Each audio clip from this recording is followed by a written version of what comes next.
What's up, everybody? You're listening to Salah's Corner with the one and only Salah Muhammad. So, the clean slate law was just passed with the big help from Jordan Harris, state rep in the state of Pennsylvania. And that law really focuses on helping individuals seal their criminal records, right? Like, you went to jail, you served your time, you paid whatever restitution, yet you still have this thing hanging over your head, preventing you from getting jobs. You have this stigma that is following you everywhere. So we'll talk about that. We'll talk about the importance of clearing your name, but also the other side of that, right? Like, what about something that prevents people from being introduced into the criminal justice system? I think these two go in hand, and we'll talk about different elements of that on this episode, and how, as a community, we can start understanding that even though I don't have a family member or I personally never served any prison time, how it impacts my community directly.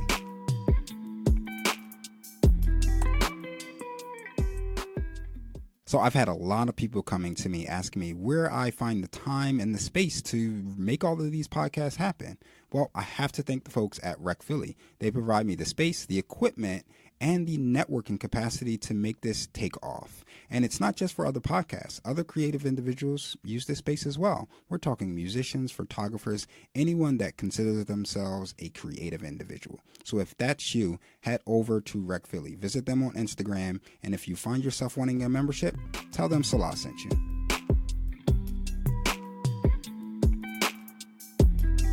What actually prompted you to start with this legislation for the Clean Slate bill? I know you and another state rep wrote this bill together. I was sought out because I had worked on criminal justice issues before, back in 2016, when I was able to get Act Number 5 passed into the governor's desk, which provided a process which we call in Pennsylvania called record sealing, which is when a person has certain offenses on their records, on their criminal record, and those records are sealed from public view so that only law enforcement and government could see it.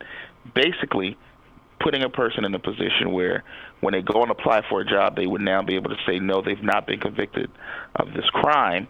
And when an employer ran their record, it wouldn't show up. So knowing my work in that area and other criminal justice reform areas and bills that I've introduced, folks approached me about would I be willing to work on Clean Slate. And the moment I heard about what we were trying to do, my automatic answer was yes. And, I began from that day forward putting my energy into trying to get Clean Slate to the governor's desk. Those records that are hindering, when people were doing background checks for these specific companies. I know I worked for a job, probably 10 years ago, and I would sit down as a hiring manager and I would interview these candidates, and they were phenomenal. They had great experience. They looked good on paper, but they presented themselves well in the interview. And, we do the background check, and I'm excited. I got this bright young man ready to start, and comes back and they got this criminal history. And now I can't hire them because of the circumstances of their conviction and the circumstances of the job. Did you hear a lot of that within the community of Philadelphia? I know I personally did and experienced it firsthand with individuals I was trying to hire. What was some of the feedback you've got from people in the state of PA and particularly Philadelphia? Well, I think most people feel that the justice system needed to be reformed. Yeah. Some people had more experience with the system because they either had records, are incarcerated, or have had a family member or a loved one that was. So I think most people understand the need for correcting some of the flaws that we have in the criminal justice system. So I think that was the feedback. Some people didn't think we could get it done. That's a big push. Well, I think, there's a narrative that is often spun about the divisiveness of politics, and in many ways they are divisive. But the truth is, there are those issues where Democrats and Republicans can get together, and they may get to where they are by different pathways, but they can still get to kind of a table of consensus where they can work together to get things done that'll benefit all Pennsylvanians. And I personally think we have to encourage that, and we can't allow the political rhetoric to get to such a high volume that it impedes the process of people putting aside their partisan politics to benefit the people of Pennsylvania. It's imperative that we continue to foster and encourage that. It was some of the stereotypes, or not even stereotypes, some of the idea out there when it comes to, I call it our criminal punishment system, really focuses on, well, they did the crime, did the time. They need to carry that stigma with them for the rest of their lives, so it's, I hear a lot of the arguments of, well, it's their fault. So, they have to carry that bag with them, that burden with them for the rest of their lives. When the idea of the justice system, in theory at least, was focused on, you did the crime, you did the time, whether that was probation, jail time, paying restitution. And, the idea is that you're supposed to get your life back, but that doesn't seem to be the case. And there seems to be an argument over, well, why do I need to support these individuals when they are the ones that are criminals and felons and so forth?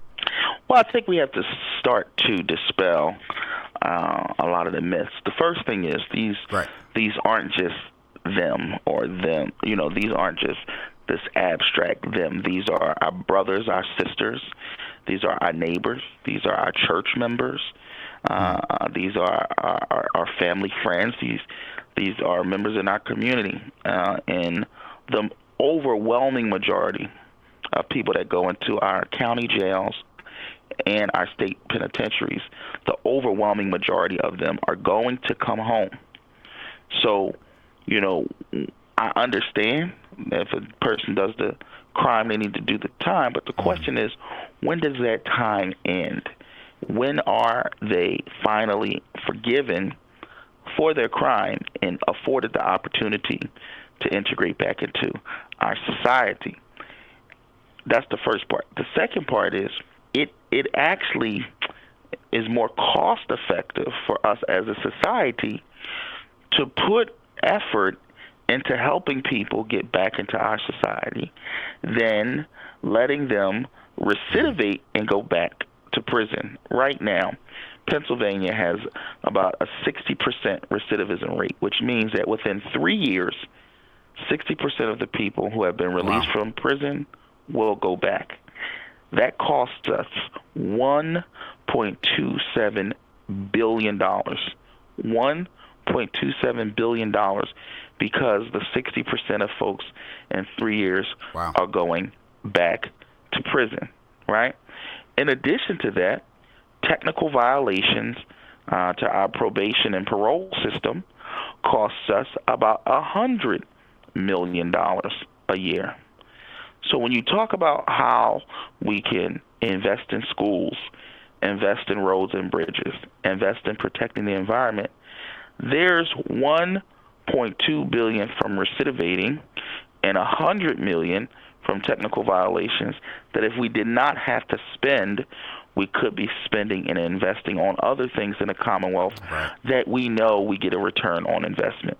So for the person who doesn't have a record, for the person who doesn't have, an immediate family member who does, you should be concerned as a taxpayer that we're not wasting taxpayer dollars on folks who, if just given the right direction, given the right opportunity, would be productive citizens and go from tax burden to taxpayer.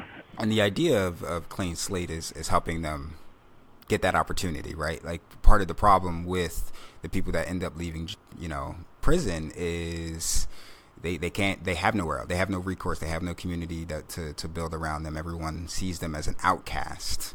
So they go back to the life they've lived, or they go back to what they know, which ultimately is what got them in prison to begin with. Mm-hmm.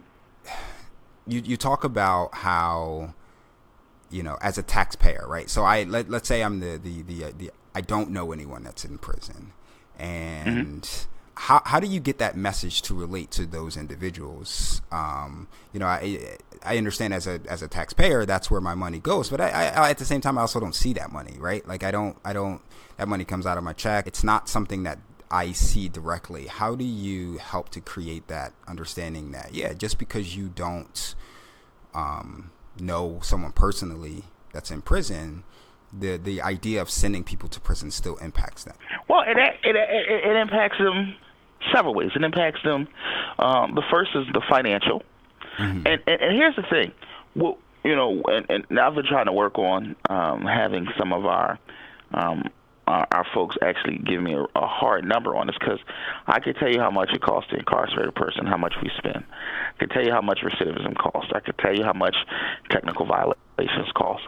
But it's greater than that. It's greater than that because, that person with the record, many of them have children. Mm-hmm. So instead of those children living in a two-parent household, they're living in a one-parent household. If the one-parent household isn't of means, that one parent may be on some type of government subsidy or government program that costs you there. It also costs you from the child rearing perspective, when we know that when one of the parents aren't there, those children are at a higher rate of a lot of negative things that happen in our community. So there's also that. And those children will then go and interact with other folks from, different communities. And, when we look at all of these different things, like, we can't forget that many of our children are being raised in environments where one of the parents are being taken out by the criminal justice system. Now, let's be clear. Some folks need a timeout. Some right. folks are a danger to our community, and that's clear. But many of our brothers and sisters, our sons and daughters, actually don't need that timeout. And if they do, it doesn't need to be at the length that it's been given. And when they come back home, they can still be very, very productive in a lot of the things that they do. And we, I think, as a society, have to recognize, when you look at the population of America and what we represent, but then look at what we represent with regards to the prison population, the numbers are staggering. We're doing it incorrectly here, and we need to fix how we do things. And not only that, we need to shift the burden. The burden, in my opinion, should also be on the government to help people get back into society. This whole notion of letting people out of prison with a few dollars and a hope and a prayer makes absolutely no sense to me. There should be social services that are connecting people who are coming out of our justice system, connecting them to the services that they may need, whether it's mental health services, whether that's emotional support, anger management, whatever those services are, but also ensuring that they have some type of trade or skill that they can go out and become marketable with. I believe that should be a part of what we do as a system also. So let me ask you a very broad question. What is your, you talked in the beginning about, we need some serious criminal justice reform. What does that look like to you? Wow, that's a lot. I know. I mean, all right. Let me reframe the question to simplify it a little bit. So, because we could probably be here for a few hours talking about that part of it. If we focus on, and rightfully so, getting these individuals re-entry into the workforce, the community, after they've paid their restitution, whether it's time or financial. But what about on the other side of that? What about how do we focus our efforts on preventing and interacting with those individuals' lives before they even enter the criminal justice system? Well, the first part is education.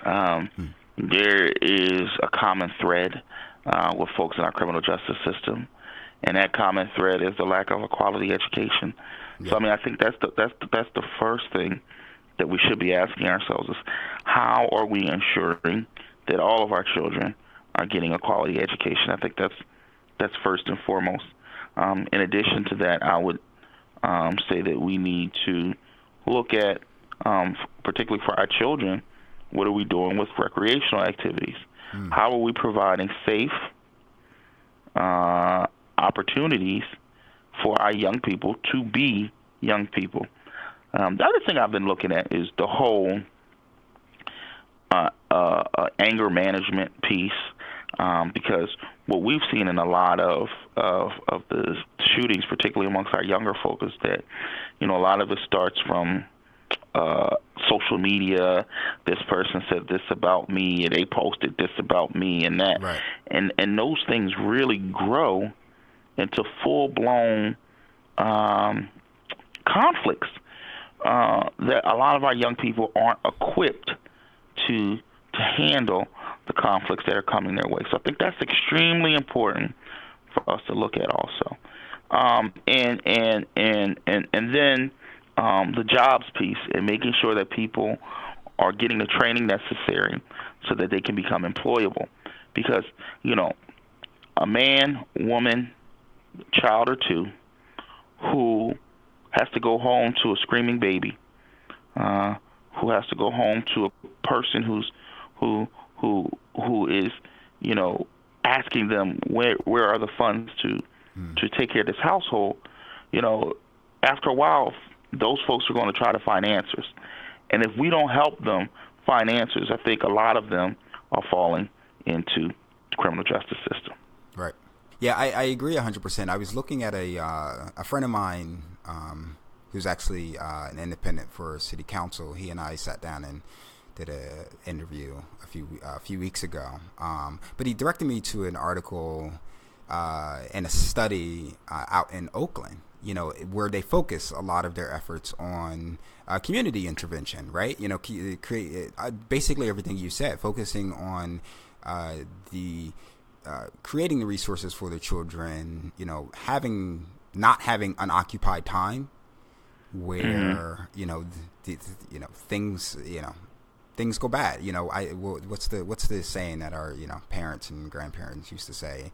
Unoccupied time is the devil's playground. And that's absolutely true in the sense of, when you have nothing to do, when you can't find a job, when you have nothing productive to provide your community or to your household or anything, negative things start to take shape very quickly. And it was a study out there that really focused on a lot of it. I think gentrification played a part of it. I'm not sure if you are aware of some of the things that's been taking place out, on the West Coast and in California, when it comes to just community activism.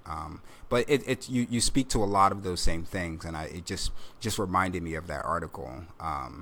What efforts can we expect to see, I guess, is from our government to respond in that same manner? The goal isn't always just to repair some of these people's standing in the community. The goal is also to make sure that they don't enter the system. Is that something that we should expect to see from our state government, city government coming down the pike? It's something that you could expect to see from me. I appreciate that. And I'm going to continue to push the envelope and try to get things done. And, what I can also say is that there's a lot of reform-minded folks who are in the legislature right now, whether it's, my friends over in the Senate with Senator Williams and Street, or even some of my Republican colleagues, Camera Bartolotta and Lisa Baker, or if it's in my chamber with Representative Cheryl Delosier or Mike Jones, or people in my caucus like Joanna McClinton and Jason Dawkins and Morgan Cephas and the likes. There are those, many of which who are willing and want to look at what we can do better with regards to criminal justice reform. And, there's actually a movement with a lot of women, Morgan Cephas, Tina Davis, Mary Jo Daley, around a package of bills that's called Dignity for Incarcerated Women. So not only talking about when they get out, but how are we treating this particular package of bills? How are we treating women who are in the system? And it's a cross section of people, the folks I named, as well as, I got a member, Summer Lee, who represents Summer Lee, who's out in the western part of the state, and Carol Hill Evans and Patty Kim from the middle of the state, Isabella Fitzgerald, who from northwest part of Philadelphia. Like, these are all people who are working on different pieces of legislation that has something to do with criminal justice reform. These women, particularly looking at a package of bills that deal with how we deal with our incarcerated women. How do we deal with our women who are pregnant in prison?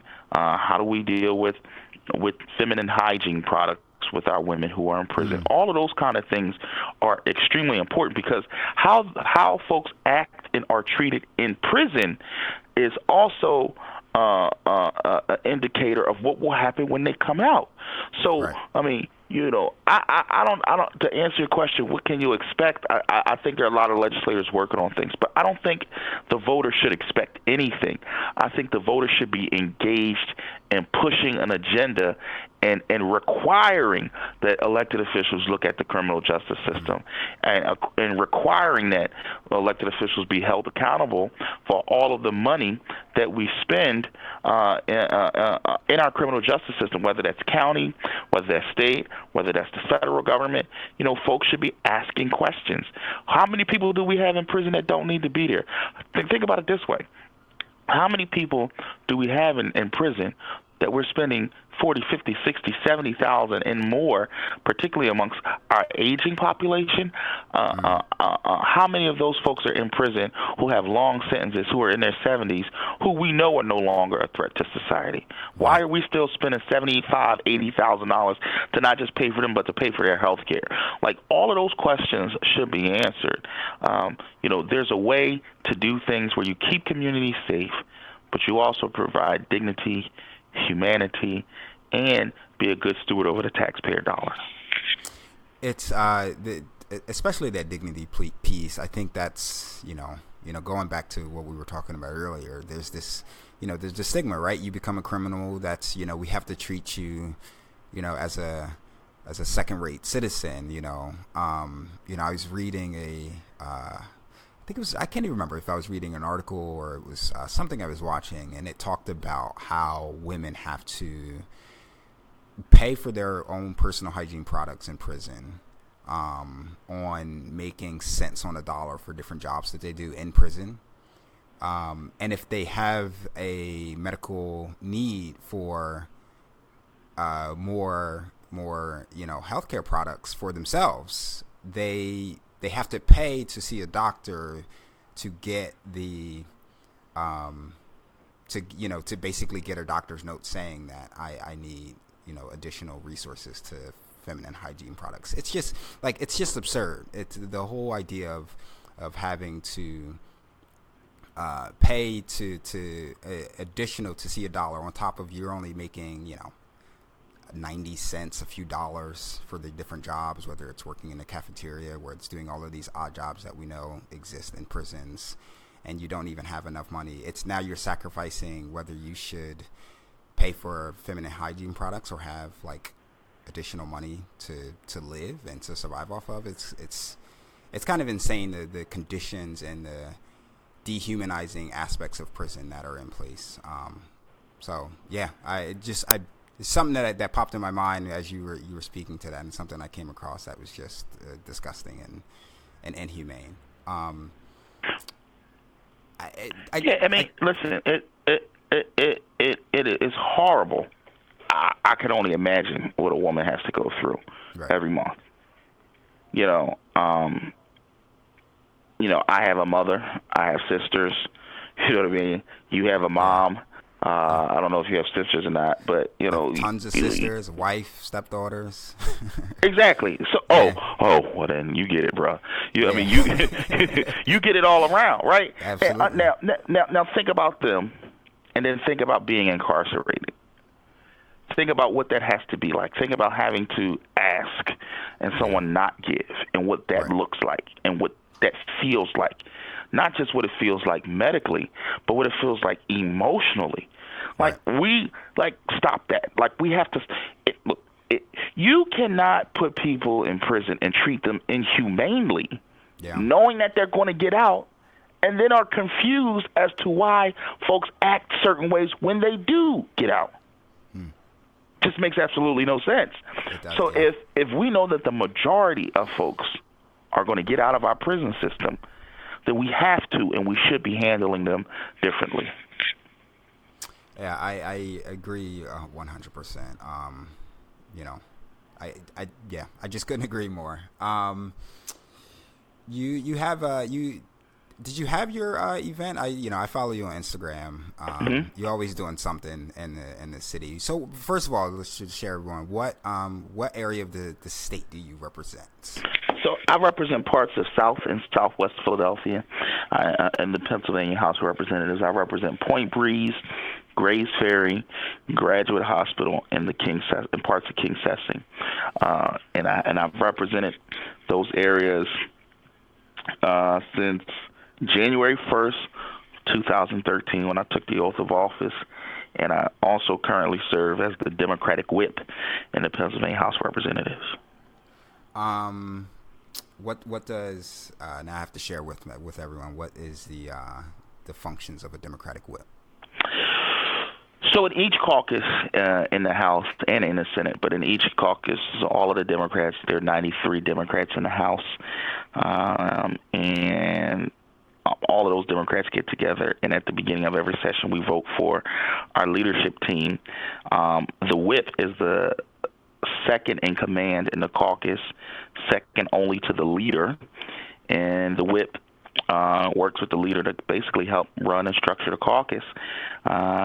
And the whip's job is to try to keep everybody in line with whatever their caucus agenda is for the day, for the vote, or whatnot, and work with members to have a better understanding of what they need and what they desire, so that we can provide what is necessary to make sure that we keep folks in tune and on board with what our caucus agenda is.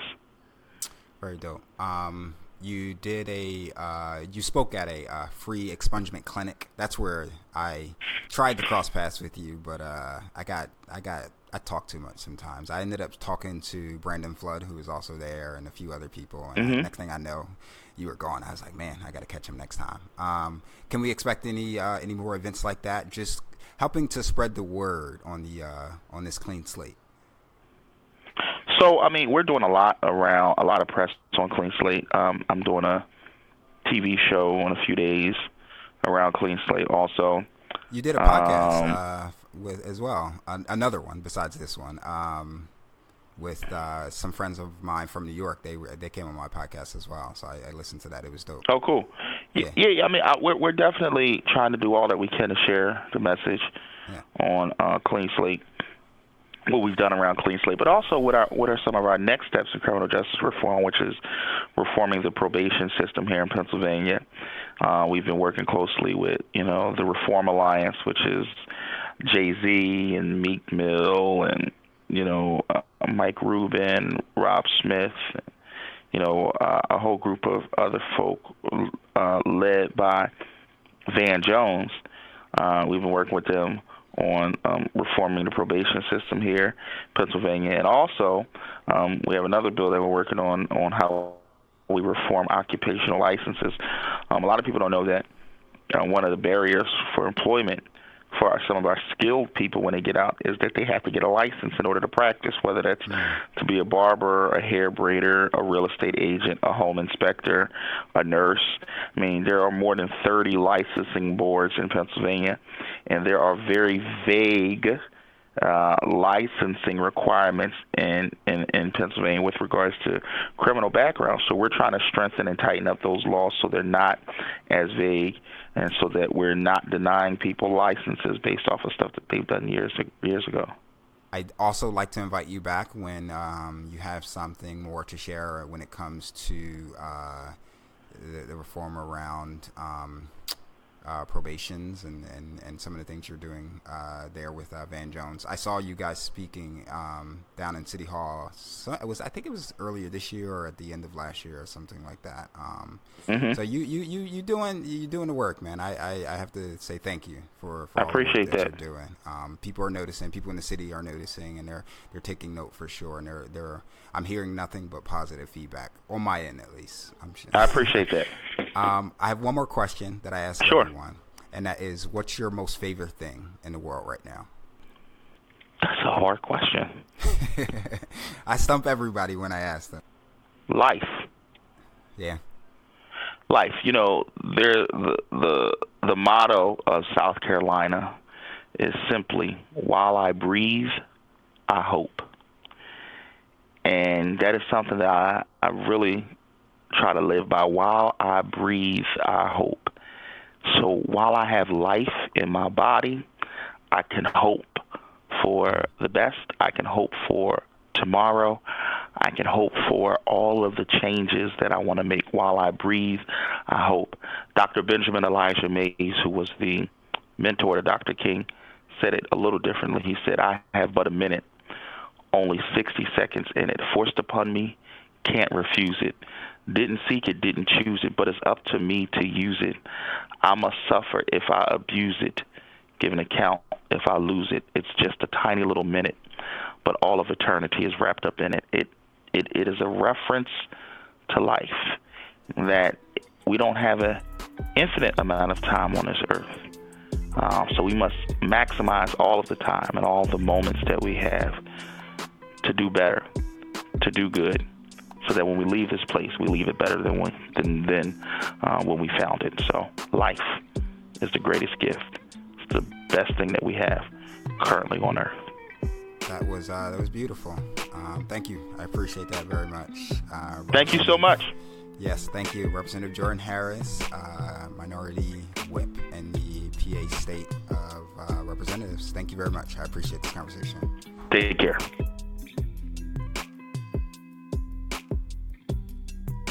I want to give a big special thanks to Jordan Harris for taking the time out of his busy schedule to do this interview and podcast with me. You can see more information about the Clean Slate Law. Follow him on Instagram. He shares a lot of things. He pops up at a lot of events as well, helping people to understand how that law benefits them and different things that they can do to get their records sealed and expunged. And just to piggyback off that conversation, kind of the theme that we've been going with for a while is focusing on community.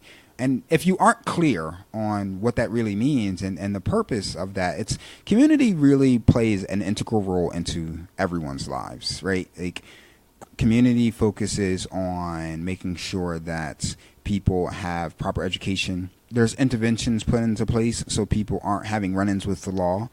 There are interventions put into place so that people who aren't the most healthy, that struggle from different health needs, have the resources that they need to live a full life. Community is a vital part of our lives, and it's important that we understand that community plays a role into every aspect that troubles the city, whether it's poverty, whether it's jobs, whether it's healthcare, whether it's policing, whether it's criminal justice. Community plays a huge part in that. And that is intentional that we have these conversations on our podcast. So thank you for always listening in. If you have any questions, feel free to email me at realtalk@salascorner.com. Salas Corner is recorded out of Rec Philly. It is a space for creative individuals. It's produced by producer extraordinaire Bree Wilson and features music from Prod by Delgado. For more of my work, please visit salascorner.com. And until next time, peace, y'all.